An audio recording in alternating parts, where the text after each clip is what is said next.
যদি আপনাদের কেউ যদি কথা বুঝে না থাকেন তো আমাকে যদি বলেন যে এটা আমি বুঝি নাই, তো ইনশাল্লাহ আমি, আপনারা যতবার বলবেন ইনশাল্লাহ ততবার আমি রিপিট করার চেষ্টা করব, যাতে আমাদের বিষয়টা ওয়াজে হয়ে যায় এবং আমরা যাতে পরিপূর্ণ উপকৃত হতে পারি। তো আমরা সরাসরি আলোচনাতে আজকে চলে যাচ্ছি ইনশাল্লাহ। যতটুকু সময় আছে অতটুকু সময়ের মধ্যে আমরা কিছুটা আলোচনায় আগালে আমাদের জন্য ফায়দা হবে। তো আমরা উসুলে ইফতার উসুল সম্পর্কে আলোচনা করব, এটাই হলো আমাদের মূল জিনিস ছিল। তবে যেহেতু ইফতা এবং ফতোয়া এটাই আমাদের হলো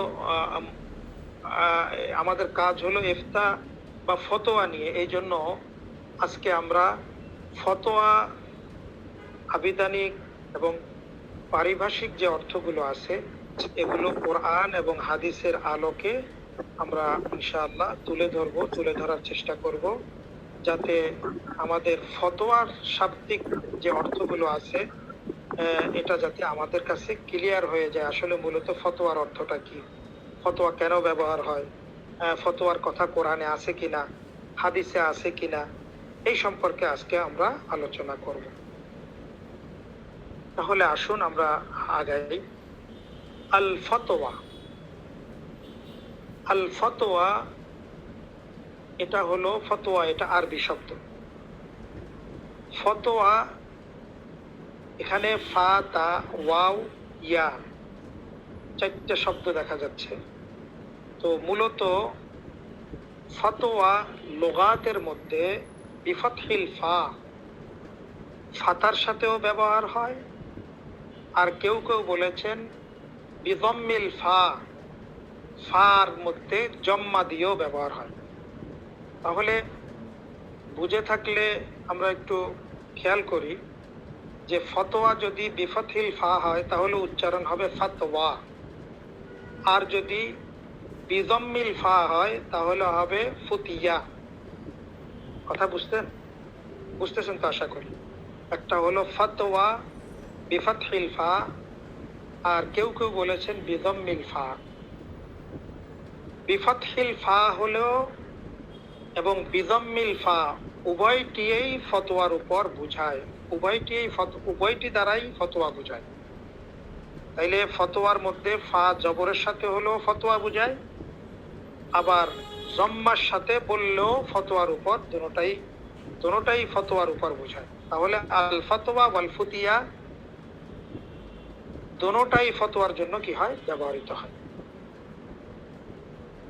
এটা হলো ফতোয়ার এই আপনার শাব্দিক যে তাহকিক আছে, জবর এবং পেশের মাধ্যমে যে তাহকিকগুলো আছে, হরকতের যে তাহকিকগুলো আছে, এই তাহকিকটা করা হলো। তাহলে এটার খোলাসা আমরা কি বুঝলাম?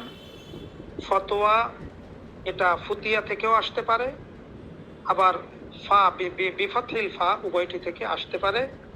উভয়টির অর্থ একই, ফতোয়া। উভয়টি ফতোয়ার উপর ব্যবহার হয়। তাহলে এটা তো আমরা হরকতগত দিক থেকে ফতোয়ার ব্যাপারে জানলাম, কিন্তু ফতোয়ার অর্থটা কি?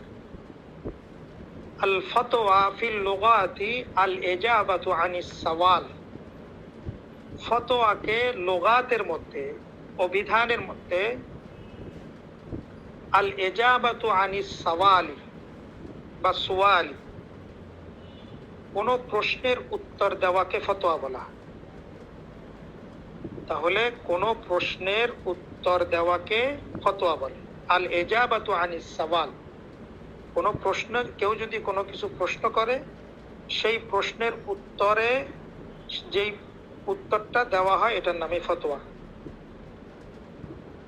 চাই সেটা শরীয়তের আহকামের ক্ষেত্রে জিজ্ঞাসা করো অথবা অন্য কোনো বিষয়ে জিজ্ঞাসা করো। আমি কথাটাকে আবার খোলাসা করতেছি। মনে করেন আপনারা কেউ আমাকে শরীয়তের একটা মাসলা সম্পর্কে জিজ্ঞাসা করলেন, তাহলে আপনার জিজ্ঞাসা করারটার নাম হলো সওয়াল বা প্রশ্ন, আর জিজ্ঞাসার পরিপ্রেক্ষিতে আমি যে উত্তর দিলাম সেটার নাম হলো ফতোয়া। এটা হলো শাব্দিক অর্থে ফতোয়া। তাহলে শাব্দিক অর্থে কোনো প্রশ্নের উত্তর দেওয়ার নাম হলো ফতোয়া, চাই সেটা কোনো শরীয়তের বিধানের ক্ষেত্রে হোক বা অন্য কিছু জানার ক্ষেত্রে হোক। প্রশ্নের উত্তর দেওয়ার শাব্দিক অর্থে হলো কি ফতোয়া, শাব্দিক অর্থে ফতোয়া ব্যবহৃত হয়। তাহলে আমরা এখান থেকে দুইটা জিনিস বুঝলাম, একটা হলো ফতোয়ার হরকত কি, আর 2 নম্বর হলো ফতোয়ার শাব্দিক অর্থ কি। এখন ফতোয়ার শাব্দিক অর্থের ব্যাপারে আমি যে বললাম যে কোনো প্রশ্নের উত্তর দেওয়ার নাম হলো ফতোয়া, চাই সেটা শরীয়তের আহকাম হোক অথবা অন্য কিছু হোক, এর সপক্ষে কোরআনে কারিমের দলিল রয়েছে। যেমন নাকি বিলকিস, কোরআনে কারিমের মধ্যে বিলকিস সম্পর্কে আপনারা জানেন যে যখন সুলাইমান আলাইহিস সালাতু ওয়াস সালাম জানতে পারলো যে তার এরিয়ার মধ্যে এমন একজন শাসক আছে যে নাকি সূর্যকে পূজা করে, শিরিক করে, তখন সুলাইমান আলাইহিস সালাম তার কাছে যখন পয়গাম পাঠালো যে তুমি তাড়াতাড়ি মুসলমান হয়ে যাও, তখন তিনি তার যে পরিষদ আছে বা তার যে উপদেষ্টা আছে তাদেরকে জিজ্ঞাসা করলো, ইয়া আইয়ুহাল মালাউ আফতুনি ফি ইয়া আইয়ুহাল মালাউ আফতুনি ফি রুয়া ইন কুনতুম লিররুয়া তা'বির রুয়া তা'বির জি ফি আমরি জি হ্যাঁ ফি আমরি জি দুঃখিত আমরি, যে তোমরা আমাকে ফতোয়া দাও আমার এই বিষয় সম্পর্কে যে আমি এখন কি করতে পারি। তো কোনো কিছুর প্রশ্নের উত্তরে যেই জিনিসটা সামনে আসে বা যেই উত্তরটা দেওয়া হয় বা প্রশ্নের প্রেক্ষাপটে যেটাকে বলা হয় সেটা শাব্দিক অর্থে ফতোয়া বলা হয়। শাব্দিক অর্থে এটা কিন্তু স্মরণে রাখতে হবে, এটা শাব্দিক অর্থে কি বলা হয়, ফতোয়া বলা হয়। অনুরূপ ভাবে ইউসুফ আলাইহিস সালাতু ওয়াস সালামের ঘটনা সম্পর্কে আপনারা জানেন, ইউসুফু আইয়ুহাস সিদ্দিকু আফতিনা ফি সাবঈ বাকারাতিন, যে ইউসুফ আলাইহিস সালাতু ওয়াস সালামকে বলা হয়েছিল যে আজিজে মিসির স্বপ্ন দেখেছিল ওই 7টা গাভীর গরুর ব্যাপারে, সে বলল যে আমাকে এ ব্যাপারে আপনি ফতোয়া দেন। তাহলে কোরআনে কারিমের এই দুই আয়াতের দ্বারা ফতোয়া দেওয়া এটা স্পষ্টভাবে সাব্যস্ত হয়ে গেল। আর আরেকটা জিনিস আমরা যেটা বুঝতে পারলাম সেটা হলো প্রশ্নের উত্তরে কি দেওয়া, কোনো কিছুর উত্তর দেওয়ার নাম হলো ফতোয়া শাব্দিক অর্থে। এটা আমরা কোরআনে কারিমের 2টি আয়াত থেকে আমরা বুঝতে পারলাম। তাহলে এই এতটুকু আলোচনার খোলাসা হলো এই, 1 নম্বর, ফতোয়া ফাতার সাথে নাকি জম্মার সাথে। তার উত্তর হলো ফাতার সাথেও পড়লে পড়া যায়, জম্মার সাথেও পড়া যায়। ফাতার সাথে পড়াটা এটা মশহুর বা এটা প্রসিদ্ধ বা এটা বেশি ব্যবহার হয়, কিন্তু ফতোয়া এবং ফুতিয়া উভয়টা ফতোয়ার অর্থে ব্যবহার হয়। আর এর শাব্দিক অর্থ হলো কোনো প্রশ্নকে বলা হয় ফতোয়া। এটা হলো আপনার ফতোয়া লুগাবি এবং ইসতিলাহি তারিফ সম্পর্কে আমরা জানতে পারলাম। এ ব্যাপারে যদি আপনাদের কারো যদি অস্পষ্টতা থাকে তাহলে আমাকে একটু বললে ভালো হয়, বা কোনো কিছু জানার থাকলে একটু বললে ভালো হয়।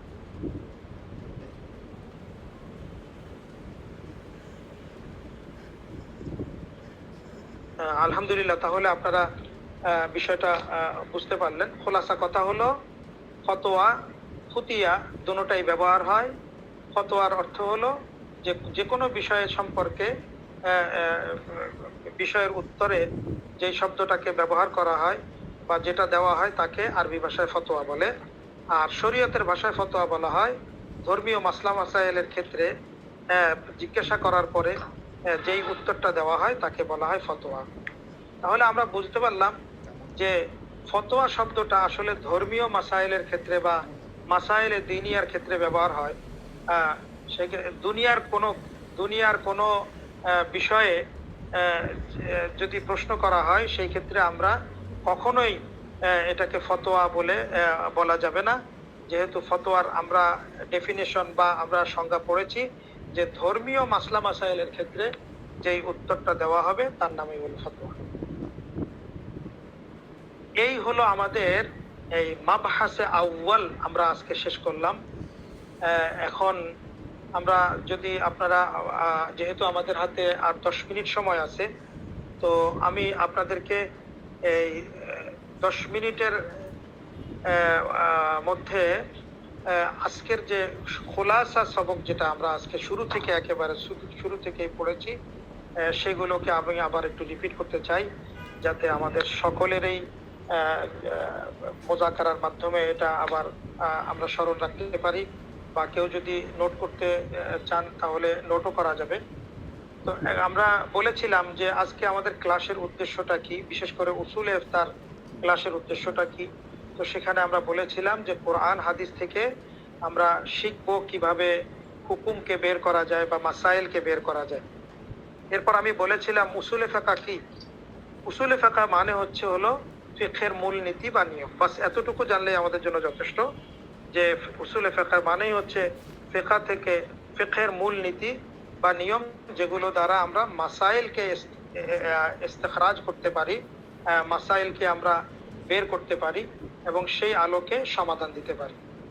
3 নম্বর বলেছিলাম আমরা কেন শিখব। আমরা উসুলে ফিকহ এই জন্য শিখবো যাতে ভুল ফতোয়া দেওয়া এবং গ্রহণ করা থেকে আমরা নিজেদেরকে বিরত রাখতে পারি, এবং আমরা কোরআন এবং হাদিস বুঝতে যাতে আমাদের সহায়ক হয়। আমরা যাতে এই উসুলে ফতোয়ার ইফতার দ্বারা যাতে আমরা কোরআন হাদিস বুঝতে পারি, এটাও আমাদের একটা অন্যতম উদ্দেশ্য। এরপর আমি বলেছিলাম ফতোয়ার লগাবি মানা এবং ইসতিলাহি মানা। আমি বলেছিলাম যে ফাতার সাথেও ব্যবহার হয়, জম্মার সাথেও ব্যবহার হয়। কালাহুমা সহিহান, দুটোটাই সহি আছে, দুটোটাই ফতোয়ার উপর ইতলাক করা হয়, ব্যবহার হয়। এরপর বলেছিলাম ইসতিলাহি তারিফ, যে শরিয়তের বা দ্বীনি মাসাইলের প্রশ্নের উত্তরে যেই শব্দ আমরা মানে প্রশ্নের উত্তরে যেই উত্তরটাই আমরা দেই সেটাকে আরবি ভাষার মধ্যে ফতোয়া বলা হয়। এই ছিল আজকে আমাদের আলোচনা।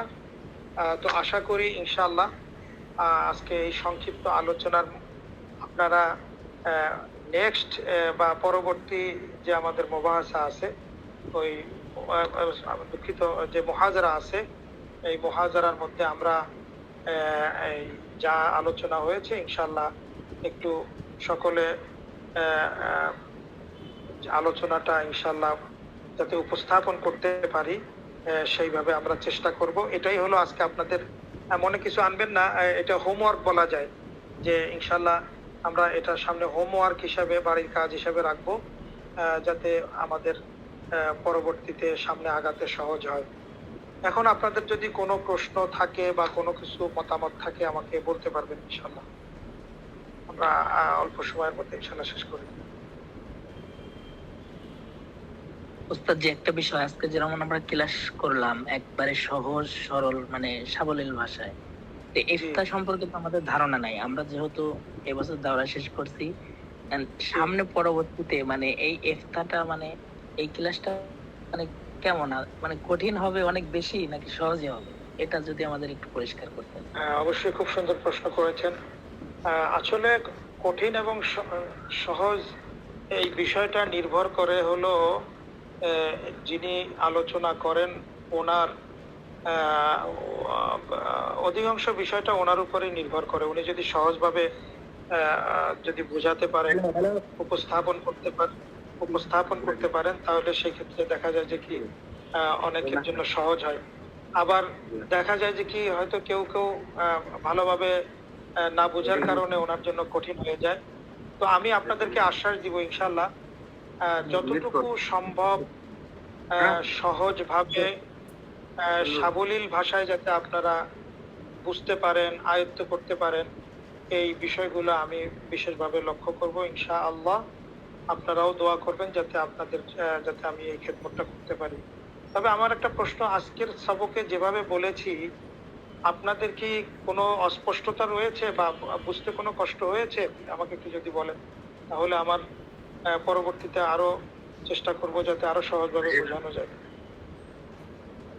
জি না, আলহামদুলিল্লাহ অনেক সুন্দর হয়েছে।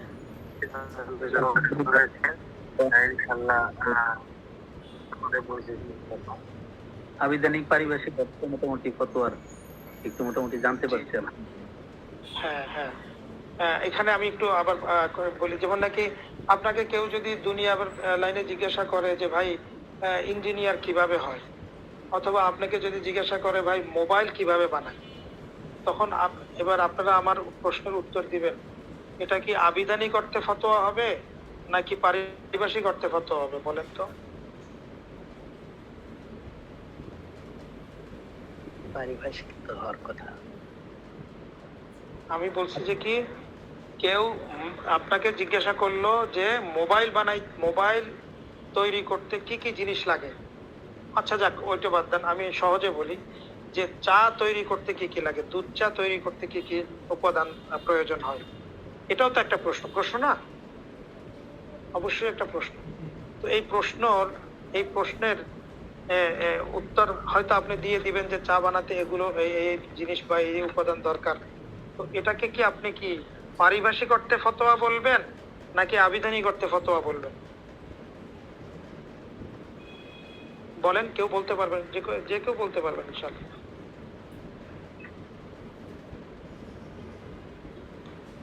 যেহেতু এটা দিনই বিষয় না, সেজন্য আমরা এটাকে আসলে ওইভাবে ফতোয়া বলবো না, পারিভাষিক হিসাবে ধরে নিতে পারি। আবিধানিকভাবে হ্যাঁ, ফতোয়াতে আল ইজাবতু আনিস সুয়ালি হবে। জি, আল ইজাবতু আনিস সুয়ালি হবে আর কি। হ্যাঁ, এটা শাব্দিক অর্থে ফতোয়া হবে, জি, জি। লগাবি অর্থে ফতোয়া হবে।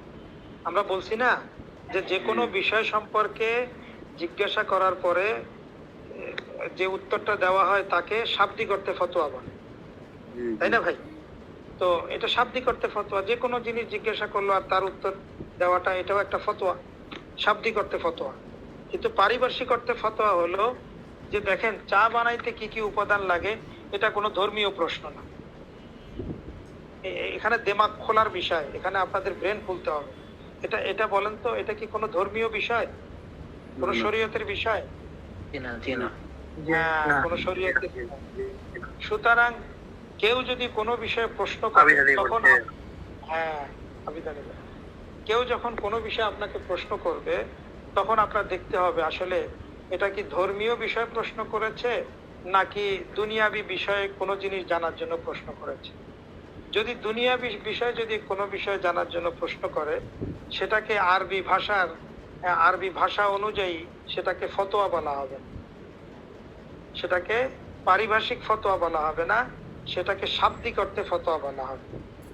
আর যদি কোনো ধর্মীয় বিষয়ে আপনাকে যদি কেউ কি বলে যে জানতে চায়, তখন সেই ক্ষেত্রে বলতে হবে যে আপনি আমার কাছ থেকে ফতোয়া জানতে চেয়েছেন। কি জানতে চেয়েছেন ভাই? ফতোয়া জানতে চেয়েছেন। তাহলে অবশ্যই আমাদের শাব্দিক অর্থ এবং পারিভাষিক অর্থ উভয়টার মধ্যে পার্থক্য বুঝতে হবে। পার্থক্য একটাই এখানে, দুনিয়াবি কোনো বিষয়ে জিজ্ঞাসা করলে সেটা শাব্দিক অর্থে ফতোয়া, পারিভাষিক অর্থে ফতোয়া নয়। পারিভাষিক অর্থে ফতোয়া হলো ধর্মীয় কোনো বিষয়ে যদি আপনাকে জিজ্ঞাসা করে। এখন পার্থক্যটা বুঝতে পারছেন তো আশা করি, না? জি আলহামদুলিল্লাহ। জি আলহামদুলিল্লাহ। তো ইনশাআল্লাহ আলহামদুলিল্লাহ। জি, আর কেউ কোনো কিছু জানার থাকলে বা কোনো মতামত থাকলে ইনশাআল্লাহ বলতে পারবেন।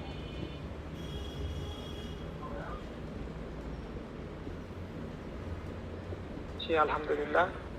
আমাদের সময় হাতে আর মাত্র 2 মিনিট বাকি আছে। তো আপনাদের কাছ থেকে আজকের মতো বিদায় নিতে চাচ্ছি। আমরা সকলের জন্য দোয়া করব, আপনারা আমার জন্য দোয়া করবেন যাতে আমি এই মহান খেদমতটাকে বা এই মহান বিষয়টাকে যাতে আপনাদের সামনে সুন্দরভাবে উপস্থাপন করতে পারি আমার ফায়দার জন্য এবং আপনাদের ফায়দার জন্য। এই জন্য বিশেষভাবে আপনাদের কাছে দোয়া চাই, দোয়া করবেন। আর আমিও দোয়া করি আল্লাহ তাআলা আপনাদেরকে সুস্থ রাখুক এবং দাওয়ামের সাথে ধারাবাহিকভাবে আমরা যাতে ক্লাসের শেষ পর্যন্ত বা আমাদের যে 1 বছরের কোর্সের শেষ পর্যন্ত যাতে আমরা এটা চালিয়ে যেতে পারি, এই জন্য ইনশাল্লাহ আমরা সকলেই দোয়া করব। আল্লাহ পাক রব্বুল আলামিন আমাদের সবাইকে দীর্ঘ হায়াত দান করুক, সুস্থ রাখুক এবং সবাইকে আল্লাহ তাআলা তাফাক্কুহ ফিদ্দীন নসিব করুক, আমিন। তাফাক্কুহ ফিদ্দীন এটা সবচেয়ে গুরুত্বপূর্ণ বিষয়।